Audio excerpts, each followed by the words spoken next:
Swimming পুলে চান করছে দুটো বাচ্চা, মানে খুবই আনন্দ করছে এরা। ছোট সুইমিং পুল এদের কাছে এটাই ওদের স্বপ্নের সুইমিং পুল।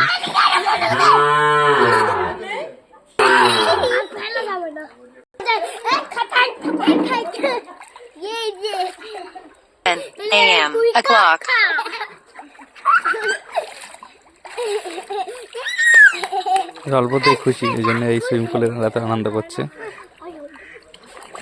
আমরা বড় বড় সুইমিং পুলে যে আনন্দ করতে পারি না, কারণ আমাদের চিন্তা ভাবনা আরো বড় বলে। অল্প ছোট্ট সুইমিং পুল হয়ে এটা কিন্তু খুবই আনন্দ করছে, খুবই খুশি বাচ্চা দুটো। এখান থেকে শিক্ষা নেওয়ার আছে, অল্পতে খুশি হলে সে খুশি থাকতে পারে, বেশি বড় লোভ না করে। তাহলে অনেকটা ভালো, সে আনন্দ করতে পারে, জীবনে আনন্দ উপভোগ করতে পারবে।